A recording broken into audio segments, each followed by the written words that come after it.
Welcome to தாய் நாட்டு சமையல். நான் உங்கள் கணேஷ் பிரபு. இன்றைக்கி நம்ம சேனலில் உங்களுக்கு ஒரு நார்த் இந்தியன் டிஷ் டேஸ்ட்டாக செஞ்சு காட்ட போகிறோங்க.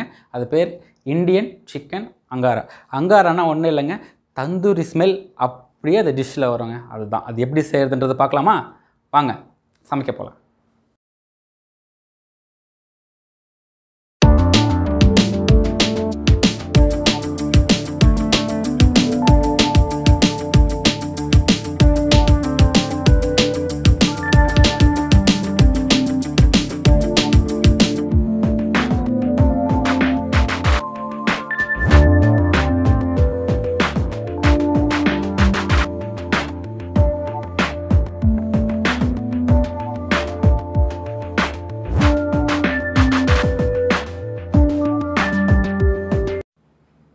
தேவையான பொருட்கள்: 1/2 கிலோ போன்லெஸ் சிக்கன், 2 பெரிய தக்காளி, ஃப்ரைடு ஆனியன் 130 கிராம், 200 கிராம் தயிர், காஷ்மீரி மிளகாத்தூள் 1/2 டீஸ்பூன், உப்பு 1/2 டீஸ்பூன், தனியாத்தூள் 1 டீஸ்பூன், இஞ்சி பூண்டு விழுது 2 டீஸ்பூன், 1 டீஸ்பூன் ஜீரக பவுடர், 5 டீஸ்பூன் எண்ணெய், 1/2 டீஸ்பூன் பட்டை பவுடர், 1/4 டீஸ்பூன் ஏலக்காய் பவுடர்.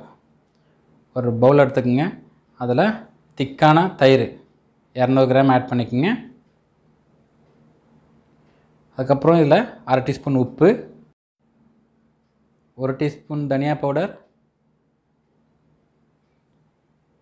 காஷ்மீரி மிளகாத்தூள் 1/2 டீஸ்பூன், 1 டீஸ்பூன் ஜீரக பவுடர், 1 டீஸ்பூன் பட்டை பவுடர், 2 டீஸ்பூன் இஞ்சி பூண்டு விழுது,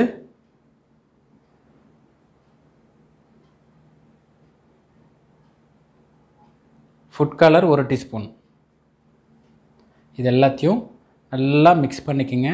மசாலா எல்லாம் நல்லா மிக்ஸ் ஆகணும். இந்த தயிரில் இந்த பாருங்கள், இந்த மாதிரி வரணும். நல்லா மிக்ஸ் ஆகிடுச்சு. இந்த மாதிரி மிக்ஸ் பண்ணதுக்கப்புறமா இதில் போன்லெஸ் சிக்கன் 1/2 கிலோ ஆட் பண்ணிக்கலாம்.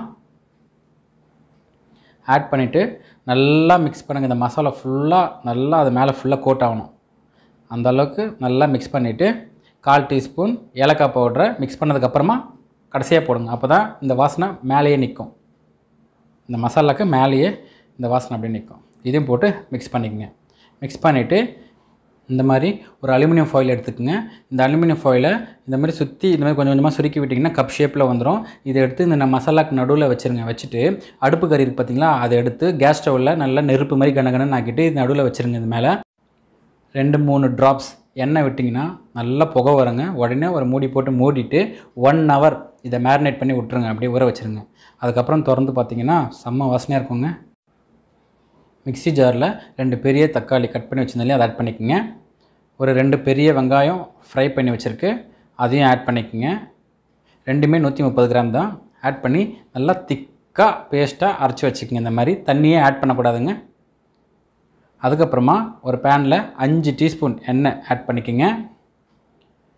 நம்ம ஊற வச்சோம் இல்லைங்களா, மேரினேட் பண்ணி வச்சுருந்தோம் இல்லையா, அந்த ஸ்மோக்கி சிக்கன், அதை 1 பை 1 இந்த மாதிரி ஆட் பண்ணிக்கோங்க. போடும்போது கொஞ்சம் ஸ்பேஸ் விட்டு போடுங்க. ஆனால் எல்லா சிக்கனையுமே ஆட் பண்ணிடணும். 1/2 கிலோ போட்டிருக்கோம் இல்லையா, அது எல்லாத்தையுமே ஒரே ஷாட்லேயே, அதாவது ஒரே டைம்லேயே இதில் போட்டுடணும். இந்த மாதிரிங்க பார்த்துக்குங்க. ஏன்னா இந்த டிஷ்ஷுக்கு ஆயில் வந்து கொஞ்சம் நிறைய இருக்கணும். அப்போ தான் குக் ஆகுங்க. இதை பாருங்கள், இந்த கிரேவி கூட வேஸ்ட் பண்ணாதீங்க. அந்த கிரேவி கூட எடுத்து இது மேலே ஊற்றிடலாம். அந்த மாதிரி ஊற்றிட்டு இதை வந்து 4-5 நிமிஷத்துக்கு சிம்மில் வச்சு குக் பண்ணுங்கள். குக் பண்ணிங்கன்னா இதை பாருங்கள், எண்ணெய் மட்டும் தனியாக பிரியுதுங்களா. இந்த மசாலாலாம் இப்போ இதை பாருங்கள் மிக்ஸ் பண்ண போகிறேன் பாருங்கள். இப்போ இதை வந்து இந்த மாதிரி மிக்ஸ் பண்ணி விடுங்க. உடனே மிக்ஸ் பண்ணிங்கன்னா அந்த மசாலா எல்லாமே அந்த சிக்கனில் போய் ஒட்டிக்கும். இதை பாருங்கள், எல்லாம் அந்த சிக்கன்லேயே போய் இந்த மசாலாலாம் ஒட்டிக்கிச்சு பார்த்தீங்களா. எண்ணெயில் வந்து இந்த கிரேவி மாதிரியோ தொக்கு மாதிரியோ பிரியல பாருங்கள். இன்னும் கொஞ்சம் நேரம் அப்படியே ஹை ஃப்ளேமில் வச்சு கிண்டிகிட்டே இருங்க. ஸ்டார்டிங்கில் ஆட் பண்ண எல்லா எண்ணெயும் டோட்டலாக இது மேலே வந்து மசாலா விட்டு பிரிஞ்சு வந்துடும். ப்ளஸ் இந்த சிக்கனில் இருக்க ஃபேட்டும் மெல்ட் ஆகி இந்த எண்ணெய் கூட மேலே வந்து நிற்கும். இந்த மாதிரி வந்தால் தாங்க டிஷ்ஷு டேஸ்ட்டாக இருக்கும். இப்போது நம்ம அரைச்சி வச்சோம் இல்லைங்களா, அந்த தக்காளியும் ஃப்ரை பண்ண ஆனியனும் ரெண்டும் சேர்த்து பேஸ்ட் ஆக்கி வச்சுருக்கோம் இல்லைங்களா, அதை ஆட் பண்ணிக்கலாம். இதை ஆட் பண்ணிவிட்டு இதையும் வந்து நல்லா கிண்டி விடணும்.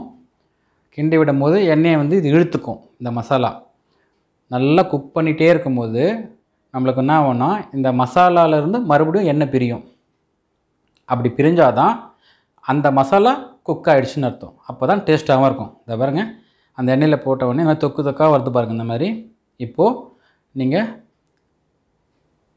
கவர் பண்ணிவிட்டு ஒரு 3 to 4 மினிட்ஸ் லோ ஃப்ளேம்லேயே குக் பண்ணுங்கள். குக் பண்ணிங்கன்னா இந்த மாதிரி ஆயில் பிரியும். அவ்வளோதாங்க, டிஷ்ஷு முடிஞ்சிடுச்சு. இந்த ஸ்டேஜை மட்டும் நல்லா பார்த்துக்கோங்க. இந்த மாதிரி தொக்காக இருக்கணும். ஃபஸ்ட்டு எவ்வளோ எண்ணெய் இருந்தது பார்த்தீங்களா, எண்ணெயும் அந்த சிக்கன் ஃபேட்டும் இருந்தது பாருங்கள். எல்லாத்தையும் அதை அப்சர்வ் பண்ணி வச்சு பாருங்கள். அப்படியே இழுத்துக்கிச்சு பாருங்கள். இழுத்துக்கிட்டு கிரேவி தொக்கு தொக்காக இருக்குது பார்த்தீங்களா, இந்த மாதிரி ஸ்டேஜ் வரணும். வந்துச்சுன்னா கேஸ் ஆஃப் பண்ணிவிடுங்க. ஆஃப் பண்ணிவிட்டு அந்த அலுமினியம் ஃபாயில் வச்சுட்டு அடுப்பு கறியை கேஸில் நெருப்பு மாதிரி ஆக்கிட்டு நடுவில் வச்சுருங்க. வச்சுட்டு ஒரு 2-3 ட்ராப்ஸ் எண்ணெய் விட்டிங்கன்னா நல்லா புகை வருங்க. இந்த மாதிரி உடனே ஒரு மூடி எடுத்து இந்த மாதிரி மூடிட்டு 1/4 ஹவர் கழித்து திறந்து பாருங்கள். அந்த தந்தூரி இருக்குது பார்த்தீங்களா, அந்த டேஸ்ட், அந்த வாசனை அப்படியே இந்த சிக்கனில் இறங்கியிருக்கும் அந்த புகை மூலிமா. அவ்வளோதாங்க, அதை எடுத்துருங்க. எடுத்துகிட்டு ஒரு தட்டில் சுட சுட இந்த மாதிரி எடுத்து சர்வ் பண்ணிக்கோங்க. அவ்வளோதாங்க, டிஷ்ஷு முடிஞ்சிடுச்சு. அவ்வளோதான். இந்த வீடியோ உங்களுக்கு பிடிச்சிருந்ததுன்னா உங்கள் ஃப்ரெண்ட்ஸ்க்கெலாம் ஷேர் பண்ணுங்கள். மறக்காமல் சப்ஸ்கிரைப் பண்ணுங்கள். Until then, bye from Ganesh Prabhu.